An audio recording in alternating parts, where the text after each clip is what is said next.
దీనికి సమాధానం ఆదాయం లేని గుడి మాకు అనవసరం అనేలా ప్రభుత్వాలు వ్యవహరించడమే. బ్రతకలేక బడిపంతులు అనేది ఒకప్పటి నానుడి, కానీ ఇప్పుడది బ్రతకలేక గుడిపంతులు అన్నట్టు తయారైంది. దీంతో పూజారుల వ్యవస్థ ప్రమాదంలో పడింది. వచ్చే తరం వారెవ్వరూ ఈ బాధ్యతలు తీసుకోవడానికి సిద్ధంగా లేరు. వాళ్లు ఇంత పెద్ద నిర్ణయం తీసుకోవడానికి బాధ్యులెవరు మరి? పూజారిదేముంది, ఒక్క పూజ చేస్తే 1000 రూపాయలు, వ్రతం చేస్తే 2000, పెళ్లి చేస్తే 10,000. చెట్టు కింద కూర్చుని కడుపు నిండిన మోతుబరులు చెప్పే మాటలివి. కాని అవి వాస్తవానికి ఆ పేద బ్రాహ్మణుడి ఆకలి బాధకి చాలా దూరంగా ఉంటాయి.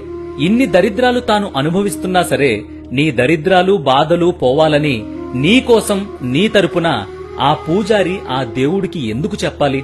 తనకెన్ని బాధలున్నా ఉదయాన్నే నువ్వు గుడికొచ్చేసరికి మనస్ఫూర్తిగా అష్టైశ్వర్య ఆయురారోగ్య ప్రాప్తిరస్తు అని ఎందుకు దీవించాలి? ఎందుకంటే వాళ్లకు ఆశీర్వదించడం తప్ప మరేం తెలీదు.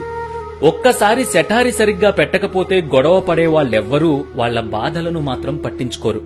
రూపాయి బిళ్ల వేసి అరడజన్ అరటిపళ్లు ప్రసాదంగా అడిగేవాళ్లు కొంతమంది. 11 రూపాయలు హారతి పళ్లెంలో వేసి మొత్తం తనే పోషించినట్టు మాట్లాడేది మరొకరు. ప్రతి ఏటా 100 దేవాలయాలు కడుతున్నారు. మరోపక్క అంతకంతకు పూజారులు అర్చకత్వాన్ని వదిలేస్తున్నారు. మరి రాబోయే రోజుల్లో మీ గుడిలో పూజారెవరు?